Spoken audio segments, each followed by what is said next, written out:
Students, welcome back to your biology class. So again we are continuing with the third part of the nervous system. In the second part of this chapter you have learned about the brain, the first part of central nervous system, and now today we will be discussing about the spinal cord.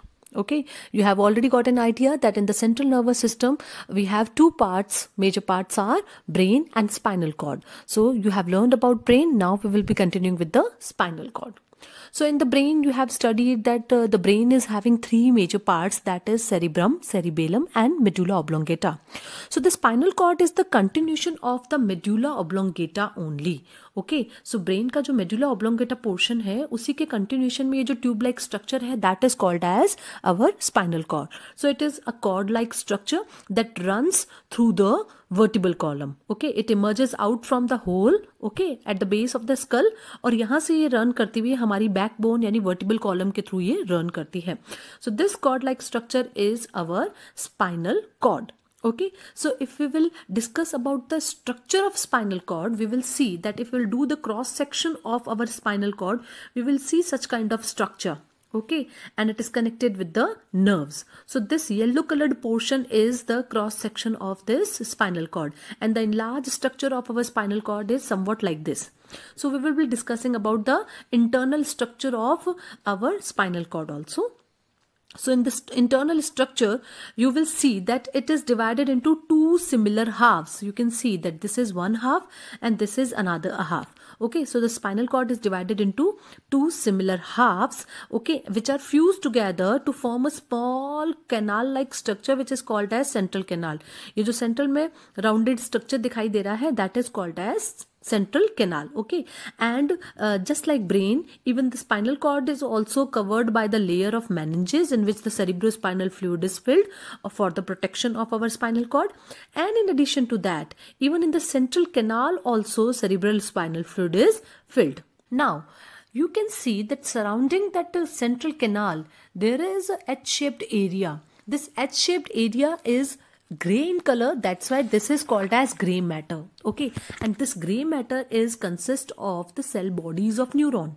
Okay, just like brain, even the spinal cord is also made up of the structural unit of nervous system called as neuron or nerve cells. And you have already studied about the structure of neuron cells. Neuron cells के अंदर क्या होता है, cell body होती है और axon ending होती है. So जो cell bodies होती है वो जहाँ पे concentrated होती है वो है ये H-shape area. Okay, so that gray matter is consist of the cell bodies of neurons. Okay, और इसको सराउंड करती हुई ये जो आउटर पोर्शन है is called as white matter which consist of the axon endings और we can say the fibres of nerve और nerve fibres. Okay, so this is all about the structure of our spinal cord. Structure of spinal cord में आपको क्या याद रखना है कि ये टू इक्वल हाफ में डिवाइडेड है जो कि बीच में फ्यूज हो रही है और सेंट्रल कैनाल बना रही है. इसके भी चारों तरफ क्या होती है, लेयर ऑफ मेनिंजेस होती है जिसमें सेरिब्रोस्पाइनल फ्लूइड फिल्ड होता है, plus cerebrospinal fluid is also filled in the central canal. Central canal को सराउंड करता हुआ ये ग्रे शेप का एच शेप का जो ग्रे मैटर है that is consist of the cell bodies of all the neuron, और जो आउटर पोर्शन है is called as white matter which consist of all the nerve fibres. Okay, now come to the functions of the spinal cord. So spinal cord की main functions क्या है? सबसे पहले तो it conduct the sensory impulses from the skin and muscles to the brain. Okay, जो भी message जाता है वो इस पैसेज के थ्रू होता हुआ ब्रेन तक पहुंचता है. ओके, सो हमारी स्किन या मसल्स के थ्रू जो भी सेंसरी इंपल्सेज आती है वो सबसे पहले सेंसरी स्पाइनल कॉर्ड के अंदर होती हुई ब्रेन के पास जाते हैं. ओके, और अगर ब्रेन ने कोई रिस्पॉन्स देना है या कोई मैसेज कंडक्ट करना है तो that message will also conduct from the motor neurons to the muscles and muscles of our trunk and our limbs.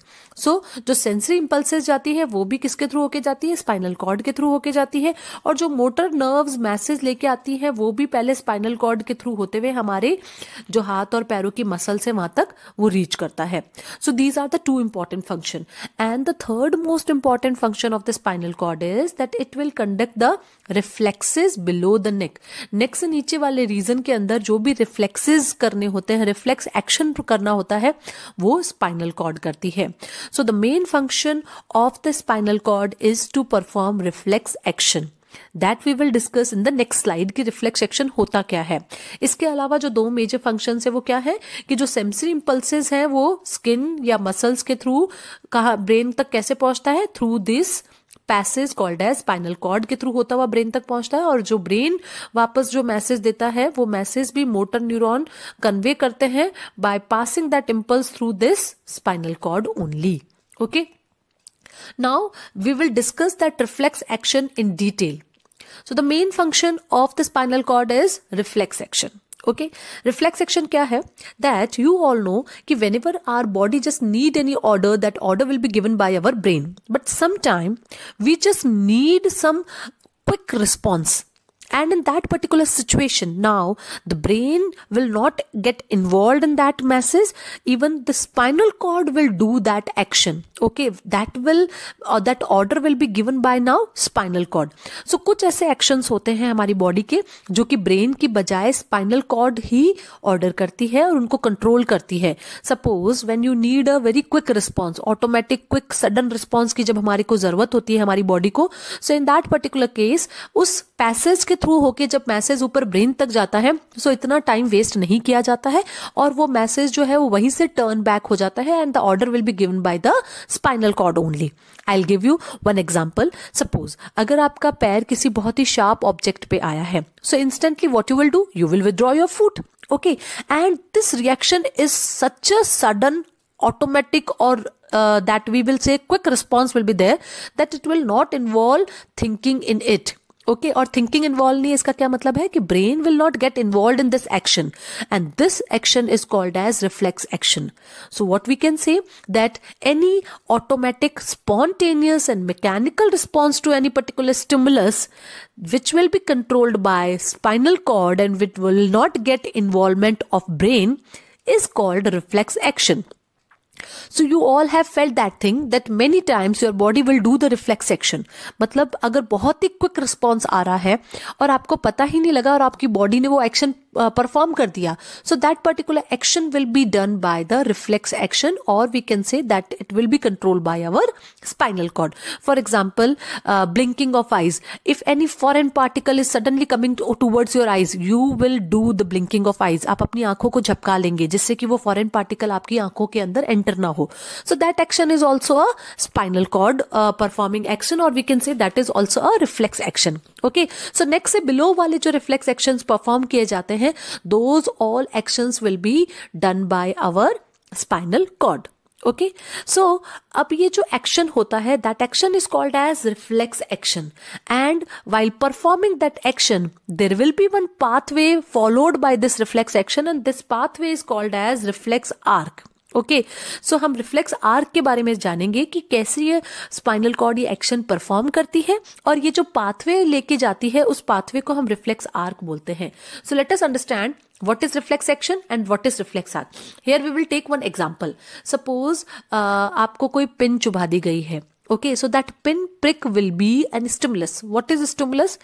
Any condition in the environment which will cause a reaction in your body which is called as stimulus. Stimulus का क्या मतलब है कि environment के अंदर अगर कोई भी चेंज हुआ है या कुछ भी ऐसी चीज है जो आपकी बॉडी के अंदर कोई रिएक्शन प्रोवाइड कर रही है, सो उसको हम स्टिमुलस बोलते हैं। ओके, और वो जो रिएक्शन आपकी बॉडी कर रही है उसको हम बोलेंगे कि हमारी बॉडी ने रिस्पॉन्स किया है। ओके, जैसे आपको अगर ठंड लगती है सो आपको गूज बम्प आ जाएंगे, तो अब यहाँ पे जो कोल्ड एनवायरमेंट है वो क्या होगा, वो होगा स्टिमुलस, बिकॉज उसने आपकी बॉडी में रिएक्शन की है। और जो आपको गूज बम्स आए हैं that will be a response of your body. So the similar condition is here, means अगर आपको कोई पिन चुभाता है या आपको कोई पिन चुभ जाती है, so that pin prick will be the stimulus and as a result now you will perform some action because that pin prick will cause some reaction in your body. Okay, so that will be a response. अब ये जो stimulus है ये बहुत तरह की हो सकती है, एक्सटर्नल स्टिमुलस भी हो सकती है, इंटरनल स्टिमुलस भी हो सकती है। एक्सटर्नल में क्या होगा, टेम्परेचर में चेंज हो जाना, कोई बहुत ही अच्छी फ्रेग्रेंस आना, कोई पानी के छींटे आ जाना, या फिर हीट या cold, any chemical thing, anything can be a stimulus which will cause any reaction in your body. And even some internal stimulus are also there. यानी आपको बहुत ज्यादा प्यास लगी है, भूख लगी है, कोई पेन हो रहा है, then also your body will do some reaction and then also it is called as stimulus. So stimulus का क्या मतलब है, any condition which will cause reaction in an organism. Clear है? So here the stimulus will be a pin prick. अब ये जब stimulus आपकी body के अंदर मींस आपकी बॉडी की स्किन को या किसी भी सेंस ऑर्गन को टच करती है, अगर कोई भी स्टिमुलस है तो suppose light is also an stimulus, okay, so that will go through your eyes. But here pinprick is a stimulus which will go into your body through a skin. Okay, क्योंकि आपको pin कहाँ चुभाई गई है? आपकी skin के ऊपर. And skin is also a sense organ. तो हमारी बॉडी में 5 टाइप्स के मेजर सेंस ऑर्गन्स है, that is eye, ear, nose, tongue and skin. और जितने भी सेंस ऑर्गन्स होते हैं, सारे सेंस ऑर्गन्स में हमारे पास में स्पेशल टाइप्स ऑफ सेल्स होते हैं जिनको हम बोलते हैं रिसेप्टर सेल्स. रिसेप्टर सेल्स क्या करते हैं? You can see here, it is also written here, receptor cells in the skin. Receptor cells का क्या मेन फंक्शन होता है? That they will receive the stimulus and they will get excited, or we can say they will create some chemical reaction here, and as a result impulse will be generated. nerve के अंदर क्या होगी? impulse generate होगी. अब ये impulse आगे जाएगी message लेके. Okay, so the message, the nerves which will carry the nerve impulse from the sense organ to the brain और spinal cord, they are called as sensory neurons. So sensory neuron का main काम क्या होता है? That they will carry that nerve impulse which will be generated by the receptor cells present in the sense organ. अब ये क्या होगा? Stimulus ने जो केमिकल रिएक्शन यहाँ पे रिसेप्टर सेल्स में क्रिएट कर दी है, जिससे कि नर्व इम्पल्स जनरेट हो गई है, अब ये इम्पल्स ट्रेवल करेगी. सेंसरी न्यूरॉन उस इम्पल्स को सेंस ऑर्गन से स्पाइनल कॉर्ड या ब्रेन तक लेके जाएगा. पैसेज कौन सा है? सबसे पहले वो स्पाइनल कॉर्ड में आएगा, अब ऊपर वो मैसेज ब्रेन में जाएगा. But it's a quick response related thing. Okay, यहाँ पे आपको क्या चाहिए? बहुत ही सडन और क्विक रिस्पॉन्स चाहिए. So in that particular case now the nerve impulse will get turn from the spinal cord only. It will not reach up to the brain. So the brain will not get involved in this response. अब क्या होगा? यहाँ पे spinal cord के अंदर एक associative neurons भी होते हैं. एसोसिएटिव न्यूरॉन्स का मेन फंक्शन क्या होता है? That they will convey that impulse from the sensory neuron to the motor neuron. So this is called as associative neuron. Okay, so यहां से सेंसरी न्यूरॉन के थ्रू जब नर्व इम्पल्स यहाँ है, that impulse will be received by the cell body of the associative neuron, then it will travel through the associative neuron and finally it will come into the cell body of the motor neuron. Okay, and after that now the message will be convey to the muscles which has to do their action so that the hand can be pulled back.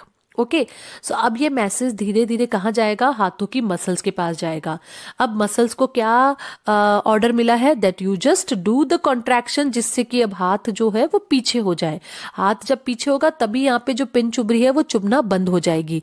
So now can you imagine that within micro second your body is just responding to this stimulus. Okay, जैसे ही आपको pin चुभती है आपका हाथ पीछे हो जाता है. सो इतने से मिली माइक्रो सेकेंड में आपका ये रिफ्लेक्स एक्शन परफॉर्म कर लिया गया है. ओके, एंड ये जो पाथवे कन्वे किया जा रहा है, मींस यहां से पहले सेंसरी न्यूरॉन के थ्रू नर्व इम्पल्स यहां आई थी, अब ऊपर ना जाके एसोसिएटिव न्यूरॉन के थ्रू होके यहीं से टर्न बैक होके मोटर न्यूरॉन की सेल बॉडी में आके अब ये यहां से ट्रेवल करती हुई मसल्स के पास में ये मैसेज आ जाता है that you just do the contraction and as a result now your hand will be pulled back. So this pathway which is taken by the reflex action, this pathway is called as reflex arc. क्योंकि एक arc बन रहा है, ये यहाँ से जब turn back हो रहा है, so it is forming a arc. That's why it is called as reflex arc. So understood students? So जो नर्व पाथवे है जो कि रिफ्लेक्स एक्शन लेती है उसको हम बोलते हैं reflex arc.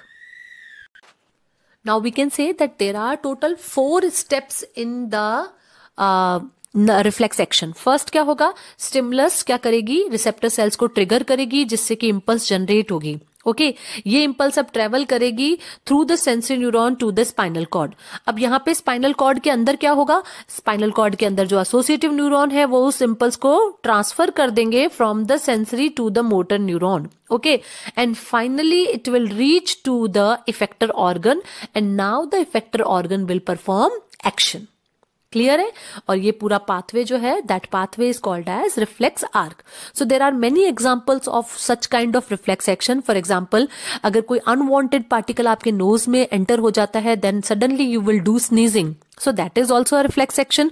Blinking of eyes when any foreign particle will enter in your eyes, and immediately when you are withdrawing your hand, if unknowingly you will touch any hot object, so that is also an example of your reflex action. Okay, या फिर अगर आपकी पैर के ऊपर अगर कोई बहुत sharp object touch कर जाता है, then you will withdraw your leg. That is also a reflex action. So these are some of the common examples of the reflex action. Clear? I think you all understood it properly. Now the pathway, we can again revise that pathway in the same diagram. This is the pathway, okay, and here the flow chart is also given of the pathway. In the pathway you will see, first of all, stimulus will come, then the receptor organs will get activated by it, then the impulse which will be generated, it will be received by the sensory organ, sensory neuron. Sensory neurons are also called as efferent neuron, okay, and then from the sensory neuron it will come into the impulse will come into the associative neuron. Associative neuron is also called as interneuron. From the associative neuron, now the impulse will come into the motor neuron, and now the impulse will come into the effector organ, and now the muscles will do the action. Okay, so this is the pathway of the reflex arc. Next topic is that how do messages reach the brain? We have already discussed about this thing, that what will happen. सबसे पहले जो nerves होती है, which are the part of the peripheral nervous system. All the nerves are the peripheral nervous system. ये peripheral nervous system की जो nerves हैं, वो क्या करेगी, सबसे पहले sense organ से messages लेके जाती है. ओके और वहां ले जाने के बाद में क्या होगा, from the spinal cord it will get enter into the brain. अब ब्रेन जो ऑर्डर देगी वो क्या होगा, मोटर न्यूरॉन के पास आएगा, and finally motor neuron carry that message to the effector organ. Now the effector organ will do the contraction, and as a result you will perform the action. Okay so ये इस manner के अंदर जो messages हैं वो ऊपर जाते हैं ब्रेन तक, और ब्रेन से ऑर्डर वापस आता है to all the parts of our body. That I have already explained you. Now come to the importance of the sense organs in the nervous system. Now you got an idea कि how important are our sense organs. हमारे sense organs के अंदर जो special type of cells होते हैं जिनको हम बोलते हैं receptor cells, they are very very important because these cells will receive the stimulus from the environment. Okay, so sense organs are responsible for the reception of any kind of stimuli. That stimuli may be any sight or vision. That stimuli may be any sound. That stimuli may be a smell or taste or touch. Any kind of stimuli which are present in the environment, these stimulus will be received by the receptor cells of our sense organ. जब receptor cells हमारे जो sense organ में present हैं, जब ये receive करी जाएंगे, तभी ये क्या करेंगे, impulse generate होगी, and as a result now that message will reach up to the brain. तभी brain उसको order देगा. तो सबसे important काम किसका है?